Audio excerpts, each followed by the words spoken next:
Hey everyone, welcome to what is now blooming commentary instead of cozy commentary. We're kind of taking like a pivot with the rebranding and all that type of stuff, trying to figure out, what my niche is. I hate the fact that like you can see my ring light in my glasses and stuff, and I feel like, okay, y'all can see bareface Kobe, it's fine.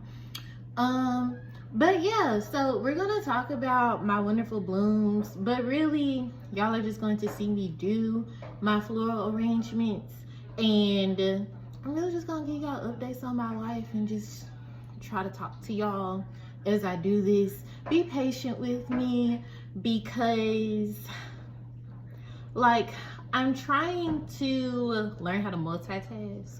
That's really what I'm learning how to do, because I realize as I do my floral arrangements, because it has been a hobby, like I'll just have a podcast on in the background and I just won't talk. And I mean, of course I'm sitting by myself, so who am I talking to? And I mean, I think we all have the moments where we talk to ourselves, right? We do that. But trying to do an activity and also talking to y'all and having a real conversation, we gonna work on it. So excuse me if I ever have my quiet moments. We might just try to speed up a little bit and all that type of stuff. But yeah, so what we're going to start off with today are a dozen of white roses. I get all of my flowers from Trader Joe's, by the way. Trader Joe's is that girl or that guy, I guess, because it's Joe, right? I mean, unless Joe is short for Josephine, but I doubt that. Not doing all that. They probably didn't think that hard. But anyways, get all my flowers from Trader Joe's. This particular vase I got is a birthday gift from a colleague earlier this year. She gave me some flowers for my birthday, and I was like, oh my gosh, I absolutely love this square vase, because how often do you actually see a square vase? They're typically some type of circular shape and stuff like that. So yeah, so I had this idea in my head on how I wanted to do the flowers this time around, so we're going to see if I can execute it, and if not, we'll just figure it out from there. But also this little green thing that you see in it, that is chicken wire, and it helps with like structuring your flowers to look a certain way. I learned that from a class that I went to that my boyfriend put me through. Shout out to my boo. And also it was with Tyron here in Memphis, Tennessee. The name of his class is like Blooming Bubbles, I believe. Blooms and Bubbles, something of the sort, something like that. But either way, his class was super nice. He serves champagne and all that type of stuff. They had like some charcuterie boards and whatever. Like, it was super dope. Super dope. Like, a great experience. If you can, I would definitely recommend going. Even if, flowers isn't like really your thing, but it's like an awesome girls outing and all that type of stuff. So I definitely recommend. But yeah, so y'all, I'm gonna tell you a little bit about my day today. And we just gonna start all the way from the beginning, from when I woke up this morning, because why not? Because I know y'all want to hear about it, right? So woke up this morning, and y'all, when I say I hate doing my hair, I absolutely hate doing my hair. I'm so ready to see my girl Tangie next week, so I can get some butterfly locks in my head, because this natural hair stuff is for the freaking birds. Absolutely over it. But yeah, woke up this morning, washed my hair, did a deep condition, and I was like, well, since I actually have to go out and look like something, I guess I'll blow dry my hair out, so I can stretch it out a little bit, put my little ponytail in the back, a little twist in the front, you know what I'm saying?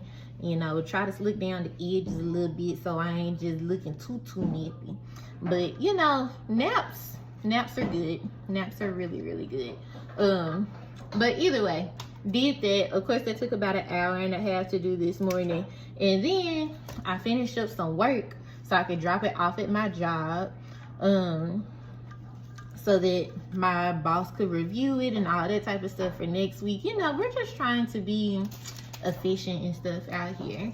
So I took care of business this morning, if you ask me.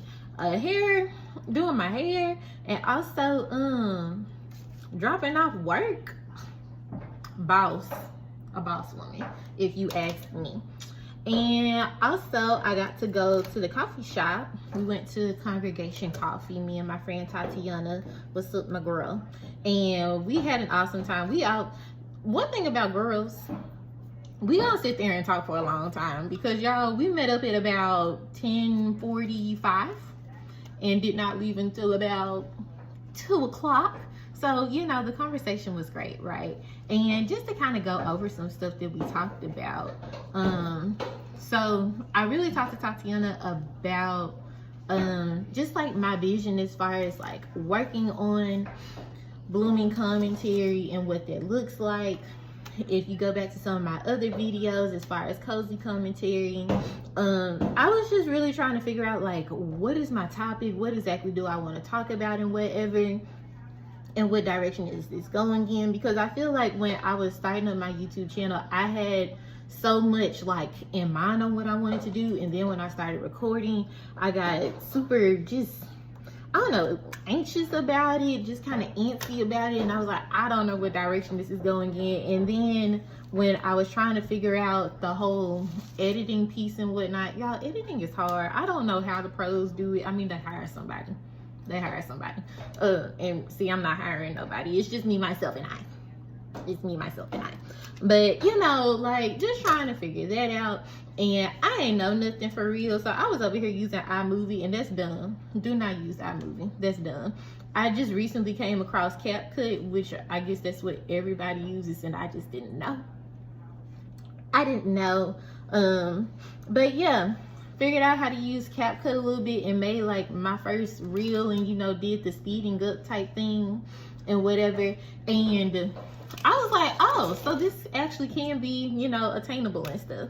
But yeah, you know, going from cozy commentary to the blooming commentary and having the flowers in the midst and stuff, like, I really know that this is something that I love and enjoy, just as a hobby. But if you follow me on Instagram, you'll also know that like I'm trying to get a small business started and whatever, and this is all very, very new to me as far as trying to sell arrangements and things like that. And you know, just figuring out what that looks like in the near future. Sorry that I'm messing with my AirPod, y'all. I just feel like this is the best way for you to hear me. But yeah, so you know, figuring out what blooming commentary looks like, and the reason why I also like named my business blooming commentary. Ooh, I gotta take this pedal off. It's just not doing what it needs to do. But I wanted to call it blooming commentary for the fact of, I feel like when people come into a home or into a place and they see beautiful flowers or they see like a really nice plant, people have something to say about it, like, oh my gosh, I love your flower arrangement, like that looks really good. And you know, sometimes it's like, oh, my man got me some flowers, or I just love to gift myself with some flowers. And you should, because you deserve your flowers, boo.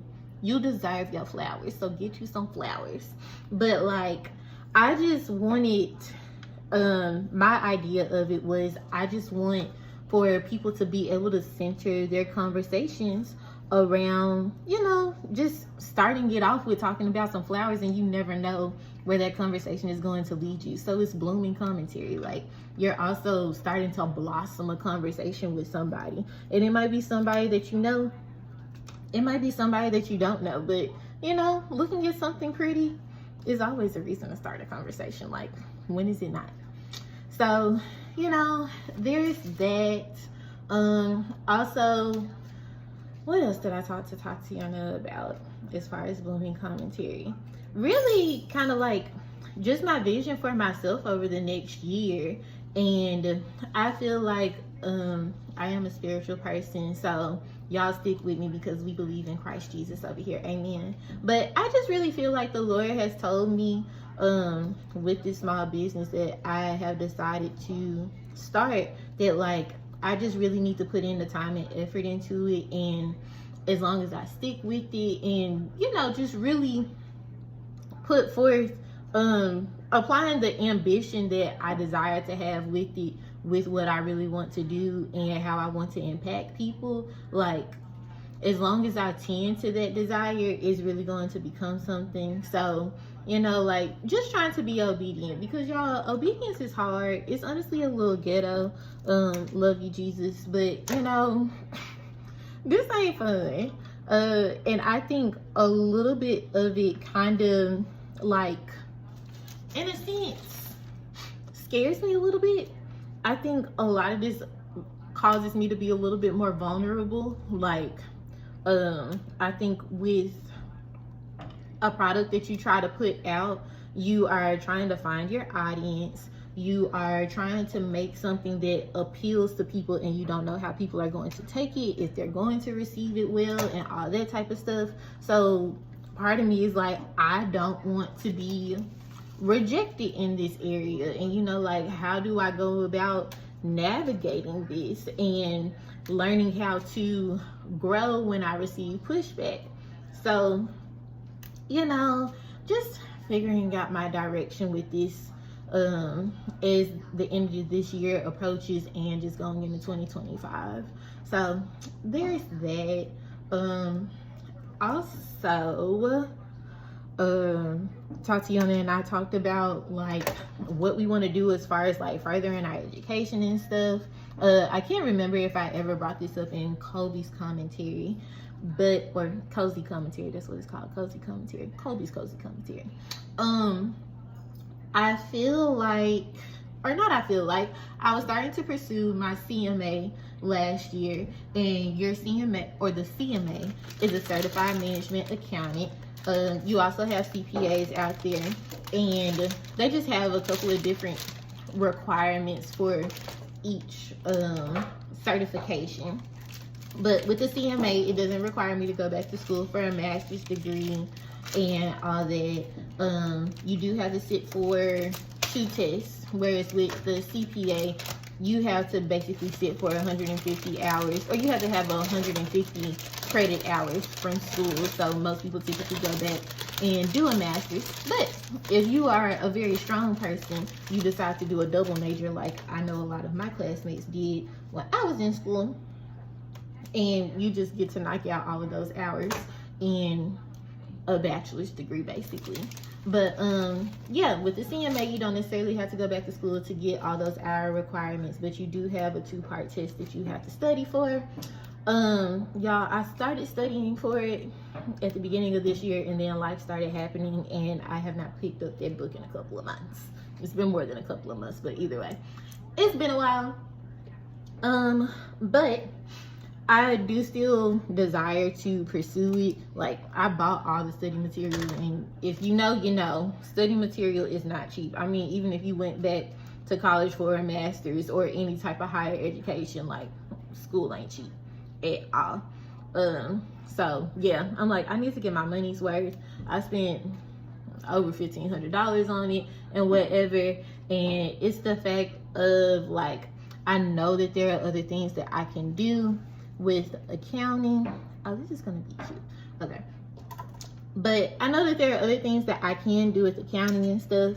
So it's just the point of like actually pursuing it. And if you are an accountant, and if you're anything like me, you know that accounting is not fun. Like, nothing about it is enjoyable. I just broke off part of my hydrangea, and I'm very upset. Okay, gotta be a little bit more gentle. But yeah, accounting is not the easiest of subjects to pursue in school, and the Lord knows that if I'm being completely honest with y'all, I was probably about an average C student in my accounting classes. My other business classes is what helped me with what is the word that I'm looking for? Maintaining over a 3.0 GPA. Those are the classes that helped me get through it, because otherwise your girl would have been a failure out here. But sis get degrees, you know, we still passed them classes. We got out of it, and I now have a career in accounting. You know, I'm an accounting manager, so I must be doing something right. But yeah, but I do desire to like do some other things in life and whatever. as far as accounting, and although it can sometimes be frustrating, I can say like I'm finally in an industry, like I work in nonprofit now, where you know, it's actually fulfilling. And because I actually see purpose behind the numbers that I'm dealing with, I think that's what makes it more of a desire to stick with it and whatever. But yeah, as far as pursuing the CMA, just really like putting in the time and effort to study, because y'all, sitting down and reading a textbook ain't it. And it's the fact that it's kind of like self-paced as far as the studying and whatever. So it's just like, oh my gosh, I really had to have like some self-discipline and some self-motivation and whatnot. And that can be a little hard at times. I think I started off real strong because, you know, it was something new, and I was like, oh yeah, I'm definitely in this to, you know, win it and all that type of stuff. And like I said, life started happening, and I was like, I ain't picking up that book no more. And I ain't picking up no more. And now I'm like, okay, I gotta start all the way over, because I'm really going to have to start all the way over so that I can start retaining the information again. And yeah, so that's something that I'm going to have to pursue here in the very, very near future. What else? Oh my goodness, I'm trying to stick this in here. So this is where we're at so far. I wish I had another hydrangea. Y'all, this is the hydrangea that I have, but this one just about dead. And it's like, if it wasn't dead, it'd be doing something, but it's dead. We got some more roses over here though, so maybe those will help kind of fill in that little spot that I have there. But anyways, what else did me and my girl Tatiana talk about today? I feel like, I guess kind of to backtrack a little bit, just as far as like pursuing the whole YouTube channel thing and the business, and even with my CMA, like not self-sabotaging myself. So in my young adults group right now, we're reading this book called The Mountain Is You. This is why we have a lazy Susan, so I don't have to do all this standing. We're reading a book called The Mountain Is You, and y'all, it is so good. It is so good, especially if you are good about like reflecting, or you want to learn how to self-reflect and all that type of stuff. But yeah, it's so good about self-reflecting and talking about self-sabotage and how we get ourselves away from those patterns of self-sabotage and like the negative thinking and all that type of stuff. And I can remember when I started therapy a couple of years ago, and the therapist that I had at the time, she told me that I was dealing with a lot of negative thoughts and that I was slightly anxious about some things. I don't necessarily deal with anxiety to a great standpoint, but you know, a natural amount of anxiety. But also in my mind, I would kind of go off the deep end with just like how people perceive me and things like that. This ain't necessarily what I thought it was going to be. I really wish I had another hydrangea right here to like give it the symmetry that I wanted to have. And yeah, I'm really not sure how to fix this, y'all, and I'm a little upset about it. It's not giving what I want it to give. You know what? I might try to rearrange a couple of things. But anyways, back to the self-sabotaging. I feel like in the book, it has been talking about you know, how do we deal with like conquering these thoughts that we sometimes have about ourselves and about things that we want to accomplish and whatever.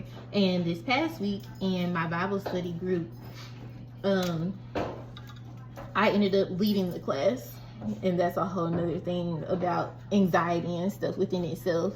But I led my class in our conversation this past week, and the chapter was about emotional intelligence and you know, just the different things that you have to do to get through it. And one of my favorite points that we had in this particular chapter was about your, what was it? It was micro shifts versus breakthroughs. So a lot of us, including myself, have like this mindset of, oh, I have to be absolutely perfect to get to that breakthrough point. And I feel like if you are at least a Christian, I don't know about other religions, but we do talk about breakthroughs a lot and whatever. And I feel like we always think that it's supposed to be like some grandiose type point in our lives and whatever, where, you know, something huge is supposed to happen all at once. But in the book, it just talks about like, the word it uses is micro shifts, and how we have to do very small steps and also consistent and disciplined steps to get ourselves to the point that we want to be at. And I was like, oh my gosh, you know, it's so, it sounds so easy, and yet we don't do it. And sometimes we just kind of need those small little words to push us to those points, right? And in the book, it also was just saying, you know, with consistency and over time, you do start to see those changes. And I also thought it was good when it said something about, you know, you might do something 10 days in a row and you might not see the difference happening after those 10 days, but that doesn't mean that you stop at that 10th day. Like, you do it for another set of 10 days. So now you're at 20 days and you might be like, oh, I see a little bit of impact. And now once you hit that 20 days, you're like, okay, I'm gonna do it for another 20 days. And it's just like, the more you build on it, the more you actually see the change that you really do desire to see. I think I might be going somewhere with this. I feel like this hydrangea needs to go a little bit deeper in. But yeah, I really thought that the breakthrough conversation versus micro shift was just really profound and really, really good. I would definitely recommend anybody to read The Mountain Is You, because even if you are doing well in life, I think sometimes we do kind of need that push for like, oh, what is something else that I can get better at? Because I think just as a people, like, we do have to continue to get better. Oh, it was this other point in it where this actually does look okay.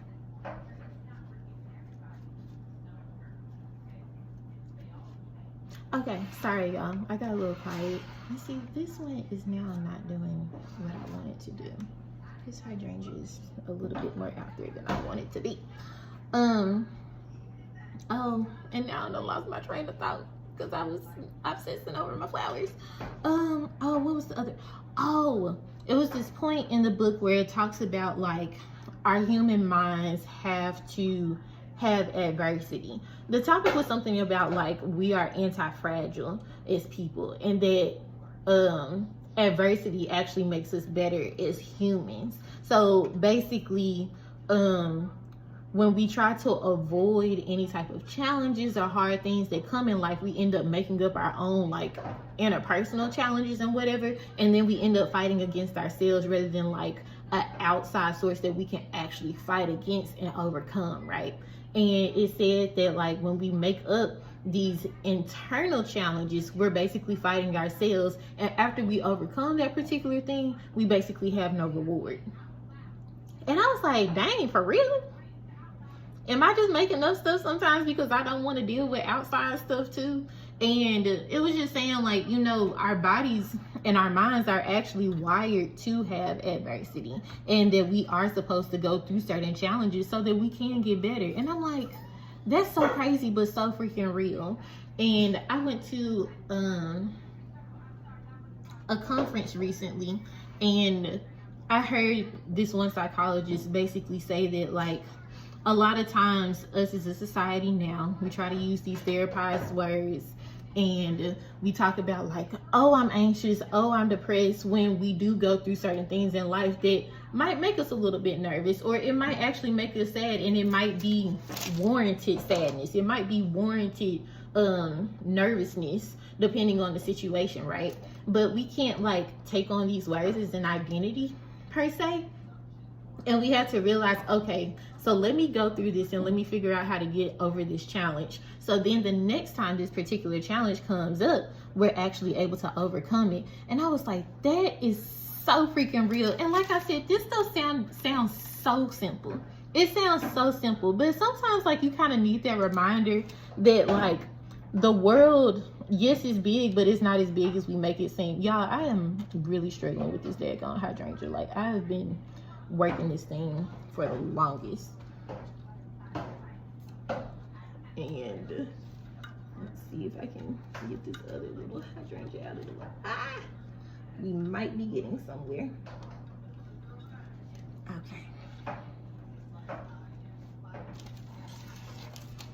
I think I'm a little bit more satisfied with this now than where I was a couple minutes ago. Oh, okay. It's simplistic. I kind of wish I had a couple more roses to go in here. And the stuff that I have, I'm not necessarily the fondest of at the moment. I could take some stuff out of the bouquet that my boyfriend got me, but I don't want to do that.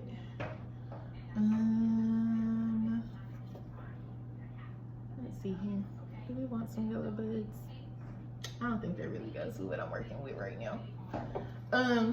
But either way, she was saying that, you know, you can't, we have to stop taking on this particular identity of just like being anxious all the time, or that anxiety is who we are and whatever, and that we have to use these particular things to like overcome the situation. So then the next time a situation like this comes, our body is like already programmed, or it has a certain level of resistance to this particular situation or this particular way that our body feels, and it's like our brain just automatically says it. It's like those subconscious thoughts that you don't realize that you have, that you do have to fight against and whatever.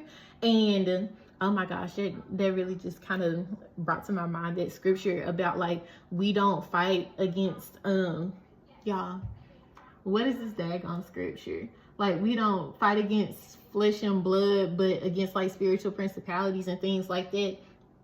So we do really have to like fight against those things that we feel like are just never, that we're never able to overcome, you know?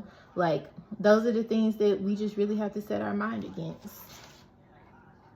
I actually do kind of like that, and I do have a couple more spray roses that I'm going to add in here now. Yep. We're just going to add some little pops of color up in here. But yeah, y'all, The Mountain Is You is a great book. I definitely recommend reading it, and you know, learn how to self-reflect, learn how to live with yourself, learn how to overcome some stuff. We gotta stop acting like we're just such a weak-minded community and whatever. Like, we gotta learn how to be self-reflective and being able to like build ourselves up and whatnot. I don't really like those right there. Damn. Y'all, roses got a lot of thorns, and these little spray roses hurt. That was not fun. Oh, I like these right here. Okay. Anyways, what else is happening in the life of Kobe? Well, me and my boyfriend hit 6 months. I don't know if y'all care about that. You probably don't, but I love me some him. And one of these days, y'all will meet him. He even told me here recently when I was just talking about like my business ventures that he thinks that we would be able to vlog together. He actually thinks that I have potential. I mean, not saying actually as if he doesn't have, you know, hope for me or anything like that, but I have a lot of self-doubt about myself. But he has been absolutely magnificent over the past 6 months, and just being able to encourage me to like try new things and whatever. And it's been great. It has been absolutely wonderful being able to date him. Like, y'all, I haven't dated anyone in I don't know how long, or well, I won't say that I haven't dated. I haven't been in a serious relationship in, I think, dang near like 5 years, about 5 years. I haven't been in like an actual like relationship since, oh Jesus, probably about 2018. Of course, you know, talk to some people here and there and stuff, but like The streets was real ghetto, y'all. Like earlier this year, I was so over it. I was over the people. I was like, Lord, I don't want to see another man ever again in my life. I actually really like these pasta spray roses, y'all. This last little set, that's dead. Well, anyways, this is kind of the finished product that we have here. I wish I had another hydrangea, so I could have went with my first idea, but these did not come out too bad at all. You know, nice little pop. I feel like this should come up a little bit so you can see it. I feel like that hydrangea is going to give me a problem. This one is a little bit firmer than this one, and I don't know why it's acting funny, but whatever. Thank you for coming to Blooming Commentary. I enjoyed talking to y'all tonight, and I hope y'all have a good one. Bye.